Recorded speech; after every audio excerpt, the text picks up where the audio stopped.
Welcome back to the Late Show. I am your host, John O'Brien. Used up all my time. So, the Persian War, right, is going to be Persia versus the Greeks. That first phase, Dad didn't quite do the whole job. So the son is going to take over and try to teach those Greeks a lesson, right? So Xerxes is less tolerant, is going to send both a land force and a seaborne force to conquer the Greek city-states. A city-state in Greek is polis. If you have more than one, the polis, not polis is, but anyway. The Greeks, for once in history, actually got together in their, sorry, any Greek people watching, once in their early history, got together and weren't fighting each other. They joined together. Sparta had the land force, Athens had the naval force, and they defeated the Persian invasion. Persians were defeated. They retreated. Xerxes kind of scampers back to Persepolis and says, forget about the Greeks. And in some ways they did. Look, there was some meddling in Greek foreign affairs, but for the most, there's not going to be an invasion of Persia westward to invade the Greeks. The invasion is actually going to happen in the other direction. 150 years later, a Greek ruler, technically Macedonian, Greek ruler is going to invade and destroy Persia. Alexander the Megalomaniac, or Alexander, he used to be called the Great. Until historians like, what's so great about this guy? He's kind of he's crazy with a quest for his own power. He's a megalomaniac. So much later, 2,200 years later, we have the Greek-speaking people invading and destroying the Persian Empire, including Egypt. Right? Persepolis will be burned to the ground. The Greeks will be intolerant toward the peoples, plural, of Persia. Alexander will want to be worshipped as a god in Egypt. For some Egyptians, it wasn't such a big deal. Like, whatever, we've always worshipped our rulers as gods, but it was a big deal in parts of Persia. Alexander will actually die during the return from the invasion, which will leave me to stop this lecture, but he's dying. He's 32 years old. He's in Babylon. They're on their way back. Actually, his troops rebel. They get into India, and they're fighting against Asian Indians who are on elephant back, right?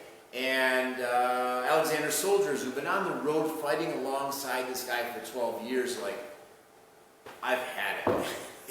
I want to go home and be with my wife. It's been 12 years. This guy's never going to stop till we get to the end of the earth, and apparently we're not at the end yet.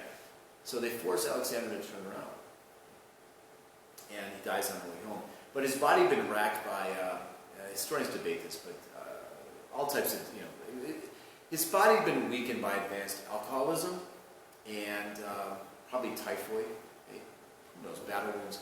He dies. And this is the figurative, again, this is, I'm making this up a little bit, but just for effect here, okay? So don't necessarily quote me this way.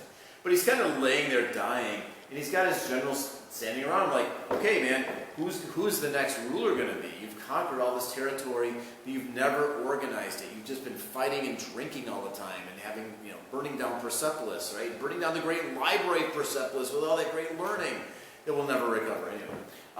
Who's going to be the next ruler?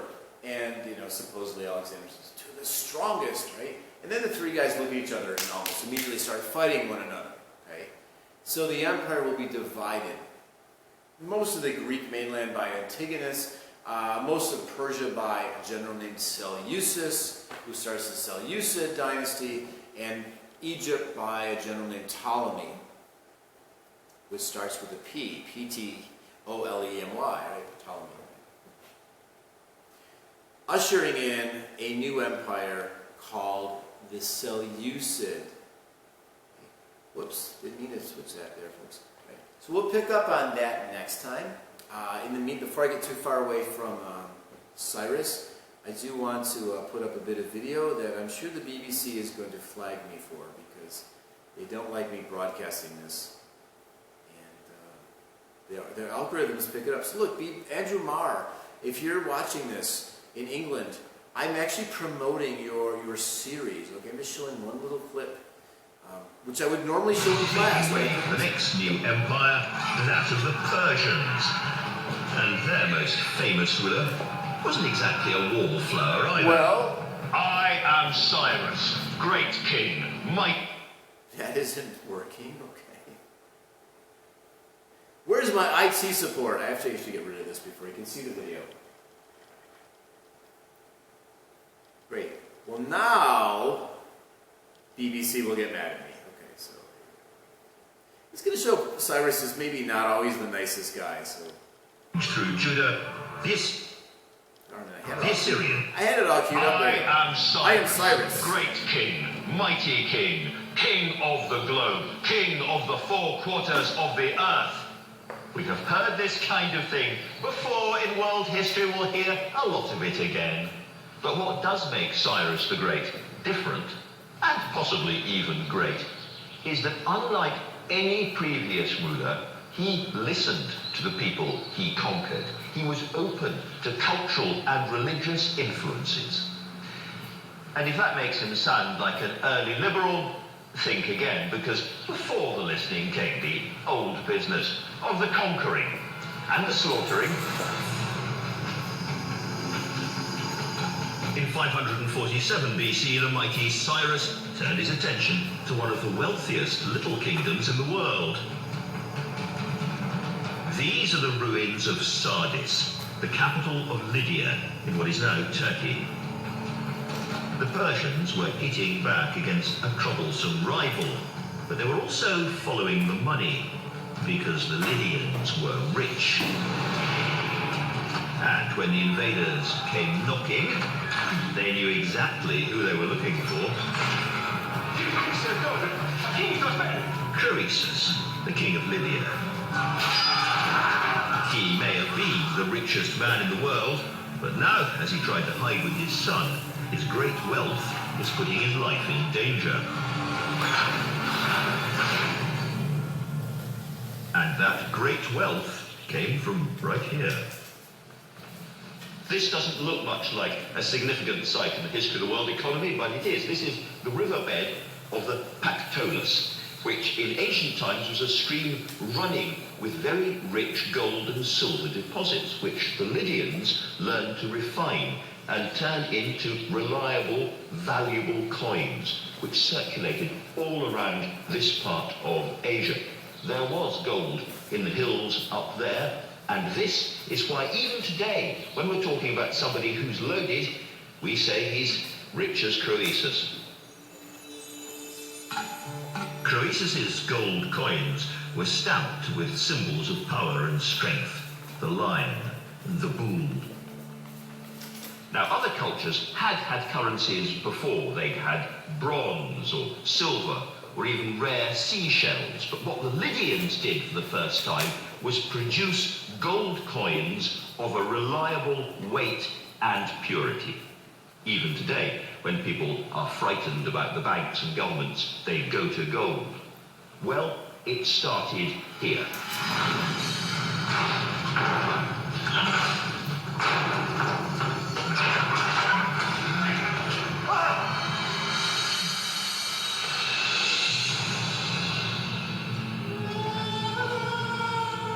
The fate of King Croesus now lay at the mercy of the Persian leader, Cyrus.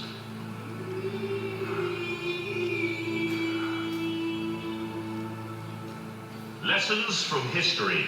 If a Persian king invites you to a barbecue, it's probably wise to say no.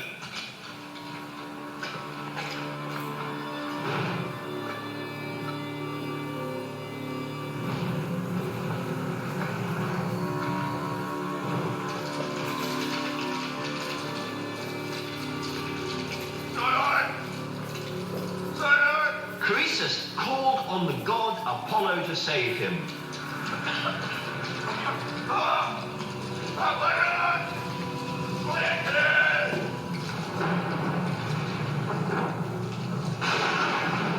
And he sent down a shower of rain to douse the flames.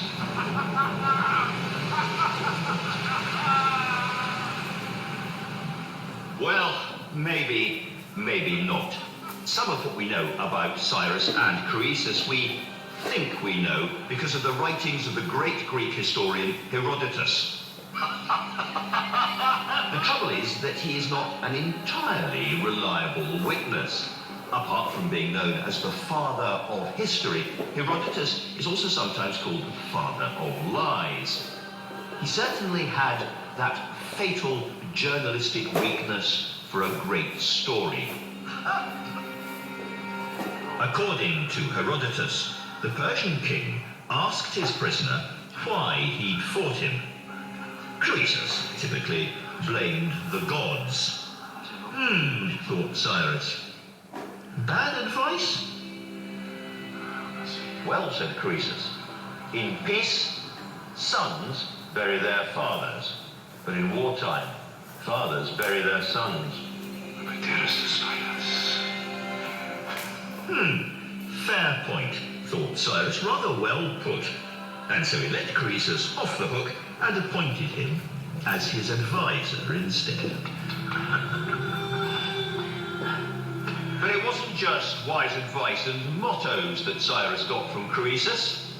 The Persians also picked up the Lydians' great invention, reliable, effective currency. Coins begin to spread around a large area at this time because of the Persian Empire. Currency becomes current because of war.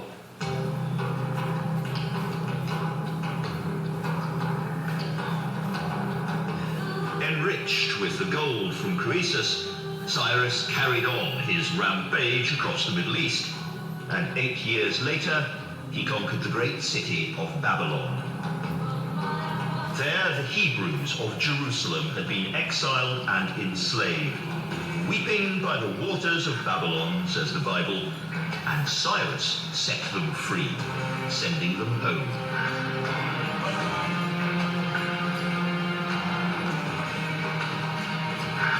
Cyrus even paid for the rebuilding of their temple in Jerusalem. The Wailing Wall is part of it and remains the most sacred Jewish site to this day.